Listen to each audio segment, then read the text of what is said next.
Yo, what up guys? It's your boy Nimbus here, and today I'm going to be talking about what I think is the most efficient way to Starforce in MapleStory, and I can't wait to talk to you guys about it.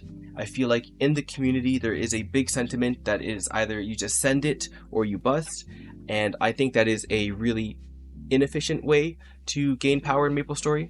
A lot of the systems we use are very RNG gated. So again, in this video, I'm going to be talking about how to do it the efficient way and save yourself from the pains of Starforcing. So this is MapleStory Starforce Calculator, and this is my go-to Starforce Calculator. And I'm just going to kind of give you guys an overview here of what I think or what I know to be the average rates of what you're looking at when you're Starforcing. So since you guys are probably on Challenger World and you have your Challenger gear from item burning, you're probably going to be looking to move into Arcanes, upgrade your Gollix pieces, and start working on your CRA pieces with whatever spares you have, right? And so I'm kind of just going to give you guys an overview on first how to use this, and then this is what I do to Starforce efficiently, but we'll get into this later. This kind of breaks down my thought process on everything. So that looks like a lot, but I'll explain everything after I go over the Starforce Calculator because I think the baseline needs to be set first. So first of all, how does this calculator work, right? So what you can do here is put in the level of an item. So for example, a CRA is going to be level 150. Then we can do star catching or no star catching. We always do star catching here. It gives you guys an extra 5% multiplicative rate on whatever you're doing. So for example, if you're going from 17 to 18, it's a 30% success rate. So this turns it to 30% times 1.05, so whatever that is. Safeguarding, you can do on or off. What safeguarding does, if you guys don't know, is actually, let me just hop over to Maple here to show you guys, I guess would be a better way. So here I'm on my Nightwalker, and so if you were to Starforce an item here, and let's say I wanted to do this cape, or no, this one wouldn't work. I'd have to do an item that already had stars on it. So I don't know, let's say the 17 star here. Actually, do I have anything that's 16? Oh, these shoes boomed a while ago.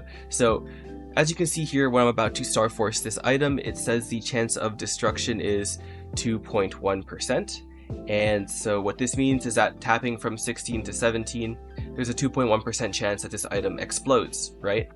And so if I click safeguard here, what this does is it will essentially double the cost almost of what I'm trying to tap, but the chance of destruction goes to 0%. So even though it says it up here, if you hover over this, as you can read, for Starforce enhancements level 15 and 16, you may spend additional mesos to reduce the chance of item reduction to 0, right? So safeguarding is really important on items that are rarer to get, for example arcanes, for example superior Gollix stuff, which you should be foddering into, or for example, I don't know, pitched, twilight marks, things you can't fodder into, like for example the Sweetwater monocle if you're tired of doing commercy. All of these things you would want to safeguard because it drastically decreases the boom rate of anything you're trying to tap. So if we were to go back to the calculator here, let's say I wanted to go from 15 stars to 22 stars on this item here, and I did not safeguard. So what you'll be able to observe here, actually, sorry, I prefer to do 10,000 trials just for a more accurate number. It takes a little longer to load, but I feel like it's better just to have a larger sample size. So as you can see here on this tool, it tells you that the average cost here is almost 14 billion mesos, but the boom rate is an average of almost 7 booms, right? And so if we were to safeguard it instead, what we expect to see is the price almost, it's not going to double, but it will increase a lot, and then the boom chance should decrease. So as you can see here, it'll go up to 18 billion. So for a 5 billion meso premium, it'll on average lower your booms to 2.45, right? So as you can see here, safeguarding does significantly lower your boom rate by more than half actually. So we're seeing an average of almost a 4 decrease from 6.61 to about 2.5-ish booms per item, right? So that's why safeguarding is really important. You do this for items you can't get a lot of and you'd rather just pay the meso premium. But so this is going to be predominantly for Shining Starforce because Shining Starforce is going to be this weekend, right? So Assuming you star catch everything, assuming that, you're safeguarding the important things. And then another thing here is we're going to tap the 5, 10, 15 and the 30% off, because Shining Starforce is both 5, 10, 15 and 30% off combined into one event, which is why it's so good. And we'll see here that the average cost goes down from, I think it was like 13, almost 14 billion down to 9. So as you guys can see here, you're getting a huge discount on these items, and it'll be even more when you tap your more expensive items, right? So this is what I use to kind of get an idea of everything. And then also I then do some risk management too. So if we go here again from 15 to 17 and we safeguard, obviously there's going to be 0 booms, right? But what about from 17 to 19? So when we're going from 17 to 19, we can expect an average of 0.29 booms. So what this translates to essentially is that for every 10 items you tap, for every 10 times you try and tap an item from 17 to 19, roughly 3 of them are going to boom at least once before going to 19. And that's how we would translate that, right? And then so from here we can see that on average there's a 70% chance that we get our item to 19 from 17 when we're tapping if we're using safeguard, because there is a chance again that it goes from 17 back down to 16, back down to 15, and we don't want to be rolling with those booms for the most part unless you're maybe tapping CRAs, depending on how many spares you get. But again, this is mainly for people in Challenger World too. You're probably not going to want to tap unless you have an obscene amount of spares, because if we go no safeguard here, you'll see it increases to almost a 70% chance that the item booms at least once. And again, it really depends on your situation, but assuming you guys only have like 2 spares, chances are you're going to want to pay the premium, because the premium is, so with safeguard it's 1.8 bill, and without safeguard it's 1.3, so it's a 500 million meso premium almost, and you're cutting your boom rate down by more than half, right? Okay, so we know that on average, if we're safeguarding, there is a 70% chance it goes, right? So what about from 19 to 20? So I guess just to keep it simple, we'll go 17 to 20, right? So we don't have to do any mental math. You can see here that just doing this extra star of 19 to 20 increases our boom rate to 0.81, which means that there is probably going to be like an 80% chance that our piece booms trying to get this to 20 stars, even if we're safeguarding, right? So that means essentially, and also the price jumps significantly. It jumps almost, that's more than double, right?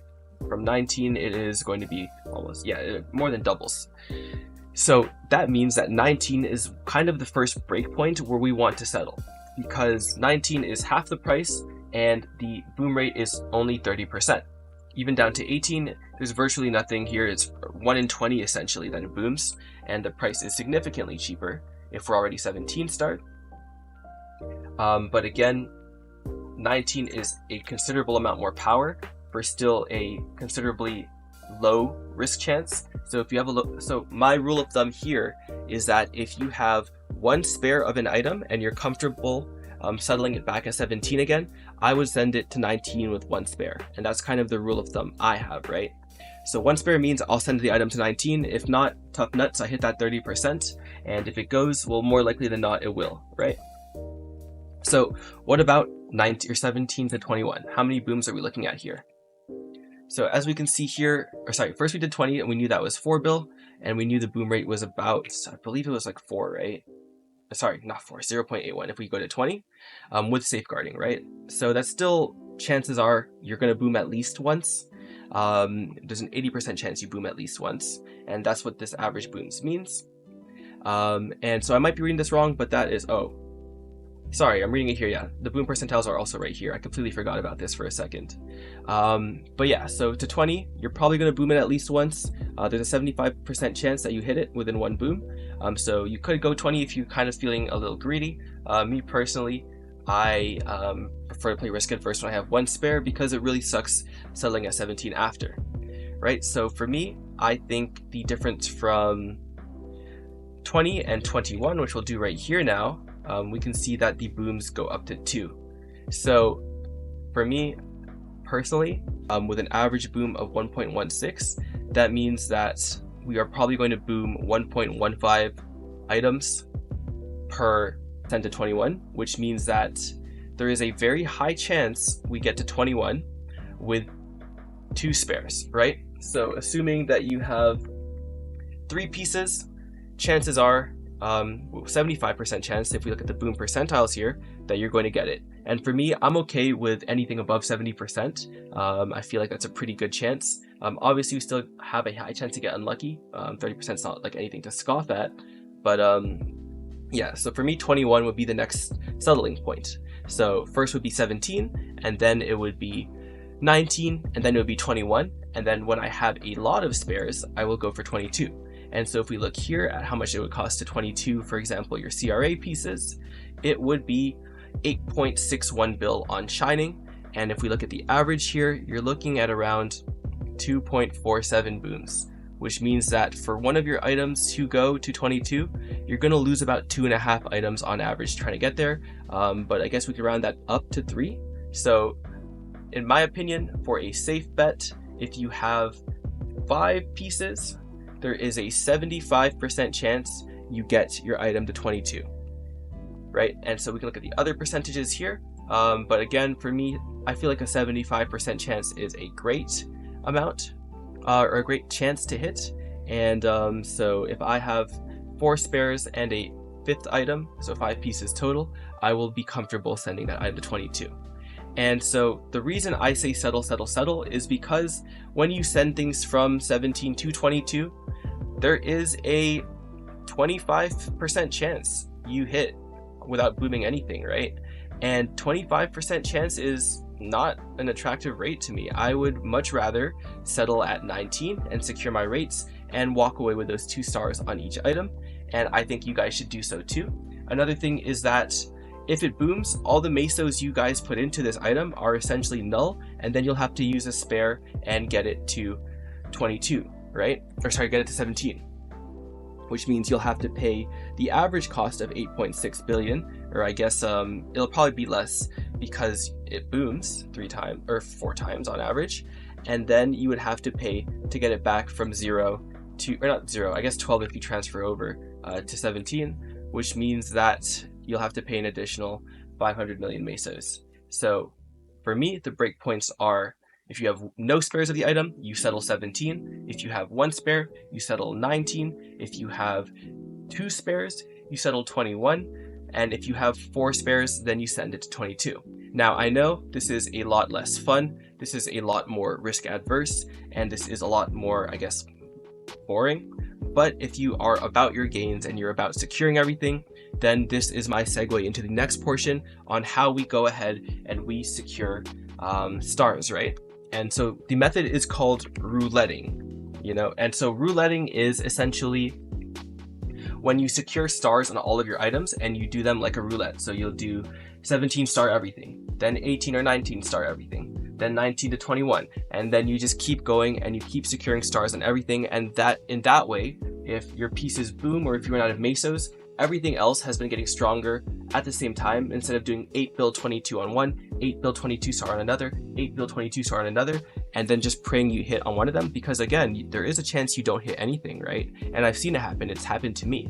And rouletting is a way to make sure you secure gains on these Starforce events. So let's kind of go into my plans for Shining Starforce, where I can kind of demonstrate how I plan to roulette things. So first, this is my Demon Slayers plan, and I will link both MapleStory Calculator in the description, along with a copy of my Starforcing plan, just so you guys can copy it if you guys do want to, because I do think it's pretty useful going into Shining Starforce with a plan, and along with an idea of how much everything is going to cost you. Because if you know how much everything is going to cost, you can budget appropriately and you can get an idea. So I usually make this a couple days before Shining Starforce after boss reset, just so I can have an idea of what spares I'm going into this event with, and so I can plan accordingly. So on my Demon Slayer, I guess I can just show you guys the spare situation really quick.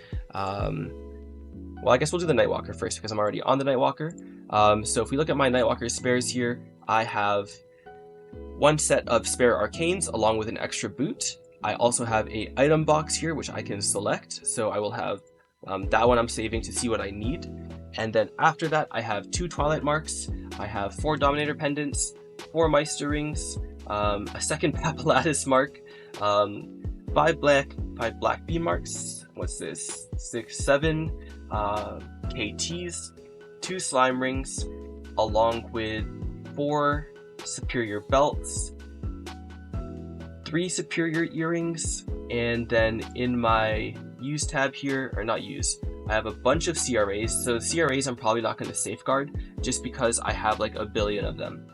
It's like 5 each, and so what is this, like 50 spares? Like there's no way, surely, right? Surely. Anyways, going over to my etc, we can see that I have 75 lucid droplets and then 67 will droplets. And so just to get an idea, 75 divided by 12 is about 6 spares for lucid, and about, I think this would be about 5 spares for will. Maybe my math is wrong, don't quote me on that. They might both be 6, I'm bad at math. Oh, no, they're both 6, it's 60, okay. Yeah, so as you guys can see here, I do have a ton of spares on the Nightwalker, and so that is why the Nightwalker's Starforcing plan is so much longer, I guess. And so let me just kind of break down how I track everything and how I go about rouletting things, right? So for my Twilight Mark, I only have 2 spares, as you guys just saw. And so because I only have 2 spares, what does that mean? It means I'm going to settle 21. But because we're rouletting, what I'm going to do is get everything up to 19 stars because I have the appropriate amount of spares for it. And then we're going to settle 19 for round 1. So in this calculator, I also have the average cost of an item going to 19 stars based on their level. So the Twilight Mark and the KT are 140, the CRAs are the 150, and then also the sub fodder is going to be 140. And if you guys don't know how to see the level of an item, I can just show you quickly. If you just hover over an item, that little like yellow thing under your combat power, it tells you the required level, and that is the level of the item. That affects the Starforcing price, right? Anyways, back to this spreadsheet. So yeah, what I do essentially is I go into the Starforce Calculator, I type in the level of the item, so for example 150, I check off the Starforce multiplier, safeguard, then I do the current stars, I do the desired stars, and then I check off the event stuff that's appropriate. And then another reason, again, just on a side note, why I say tapping off event is inting yourself is because if I wanted to go from 15 stars on an item to 22 and I did it off event, it would cost me 18 bill. 18 bill for a 22 star, right? And then if I wanted to do it on event, it would cost 9 bill. So that is quite literally half the price. It would be half the price for me to do this on Shining Starforce. And even if it was on 5, 10, 15, it would be 11 bill. So almost half the price, right? And so 5, 10, 15 is the time to send all your items to 22 if there's no shining in near sight, but you are essentially just inting yourself because you're essentially paying double for everything instead of waiting on event. And unless you are really close to a breakpoint to like min clear a boss or hit party play for a boss, there's probably a lot of other things you can do, like fixing Legion, getting more familiar with all the buffs you can get in MapleStory, leveling stuff for Link skills, doing your arcane dailies and weeklies, probably if you're doing C10. All these things will get you more damage, and there's probably a buff you don't know about that you can get that might just push you over the edge, or there's a way you can min-max to do it better. And I would highly recommend only tapping on events because you are paying significantly more off of event, right? So anyways, back to this. I do everything to 19 because, again, 19 is my first breakpoint. I think the amount of damage versus the risk versus the price are appropriate, so I will settle everything I have at 1 spare of at 19 stars. And then so here I have the average cost of everything, and then I have the expected, or the total average cost, which is going to be 17.6 bill. So to get all these items to 19, it's going to cost me 17.6, and then this is like how many stars I'm looking to gain from this.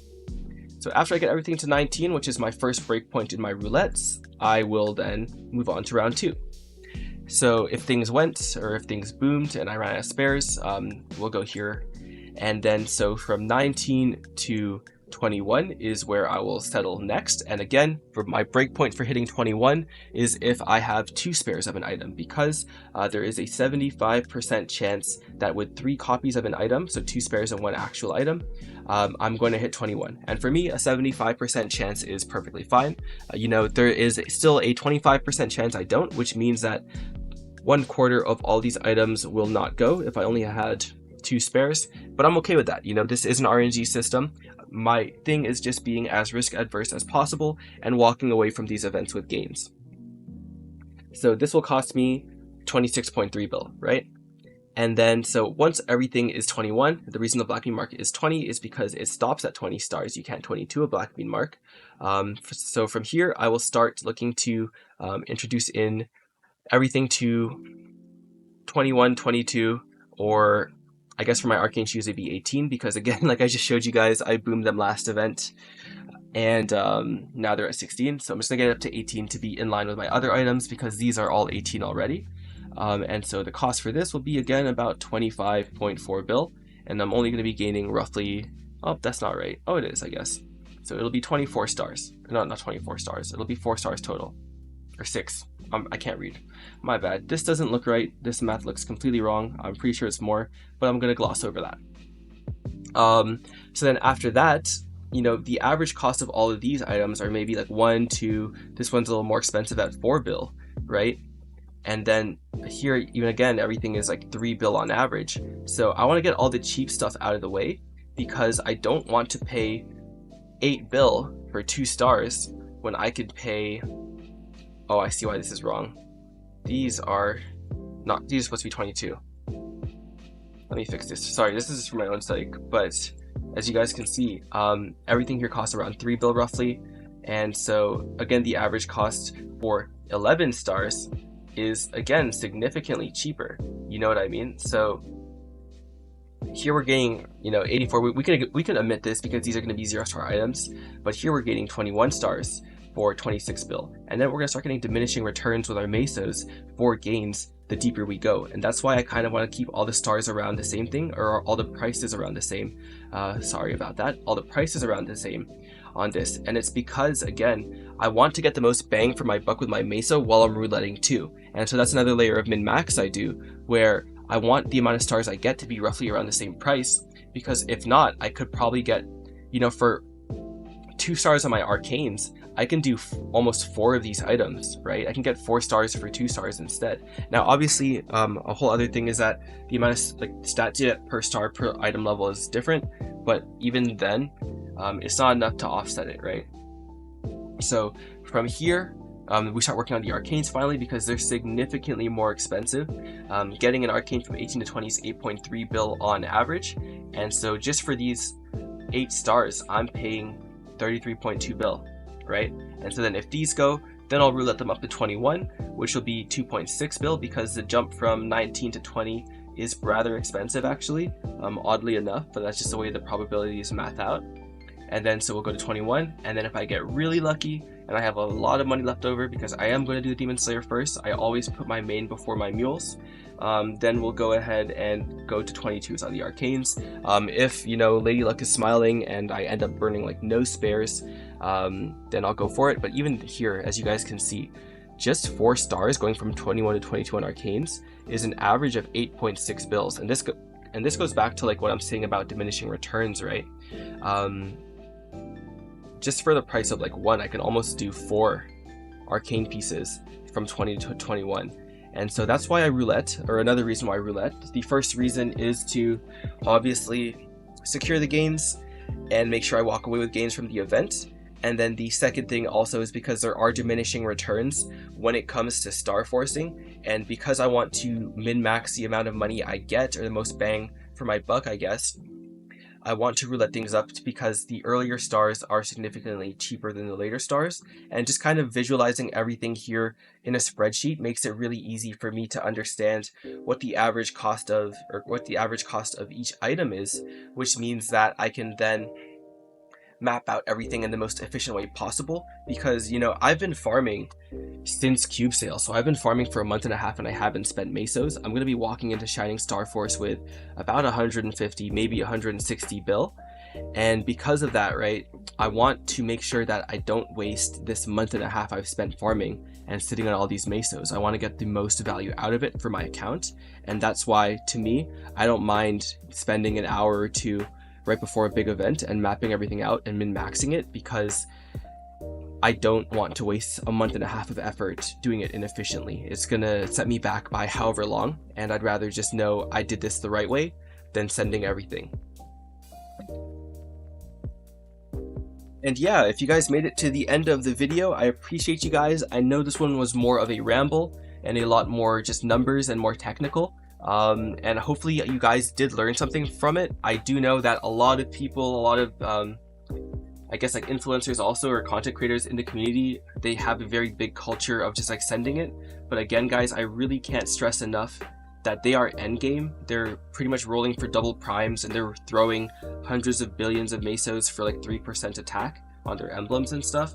And you know, to them, their accounts probably do like 50, 60, 70 bill a week, depending on how much they play, how strong their boss meals are. And so their situation is completely different from yours. Another thing is that they probably have had a lot more time to accumulate spares, so when they send things, it's not that big of a deal for them. But the earlier game you are, the higher the chance is that you don't have the amount of mesos or spares you need to like play MapleStory like this. So I just wanted to stress again how important rouletting is as a new player if you are trying to play this game efficiently and secure games. But yeah, if you guys enjoyed this video, don't forget to like, comment, and subscribe. We are gunning for 2K subs, and you guys have been killing it. And if you guys have questions, don't forget to leave a comment or pop up on my stream.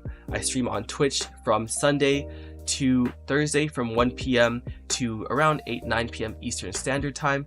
And yeah, I'll catch you guys in the next video, and I will catch you guys this Sunday for Shining Starforce. Peace out. How did they think that was okay to even put it in the game? I'm so sick of this fucking company. They're trash! Fix the game! It sucks playing the shit! And I'm fucking addicted! So I can't quit!